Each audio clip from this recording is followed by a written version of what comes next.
Thank you, Mr. President. I thank Special Coordinator Tor Wennesland for his briefing.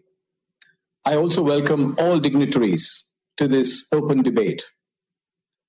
The Security Council held two closed meetings on the developments earlier this week.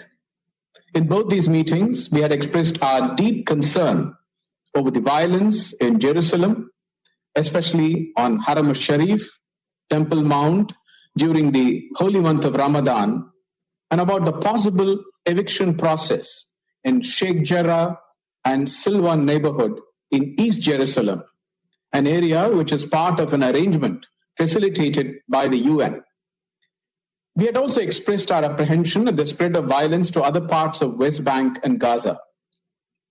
Today's open debate has been necessitated by the continuing violence which began in East Jerusalem a week back and is now threatening to spiral out of control.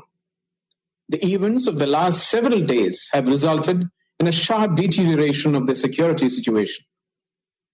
The indiscriminate rocket firings from Gaza targeting the civilian population in Israel, which we condemn, and the retaliatory strikes into Gaza have caused immense suffering and resulted in deaths, including women and children.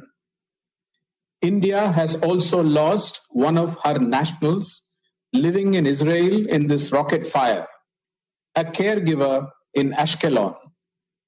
We deeply mourn her demise, along with all other civilians who have lost their lives in the current cycle of violence.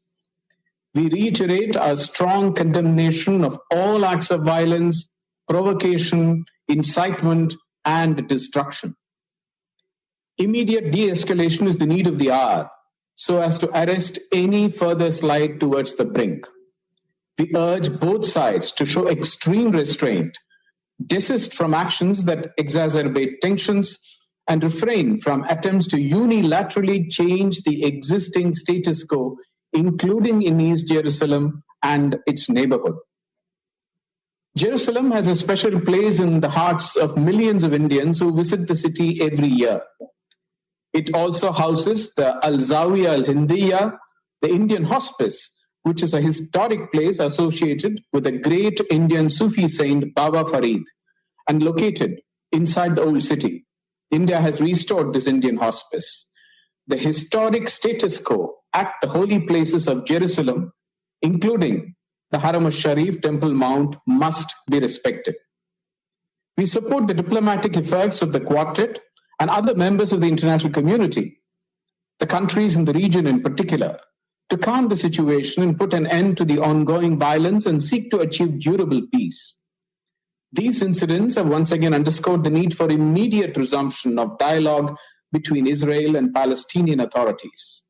The absence of direct and meaningful negotiations between the parties is widening the trust deficit between the parties. This will only increase the chances for similar escalation in the future. We believe that every effort should be made to create conducive conditions for resumption of talks between Israel and Palestine. In conclusion, I reiterate India's strong support to the just Palestinian cause and its unwavering commitment to the two-state solution. I thank you, Mr. President.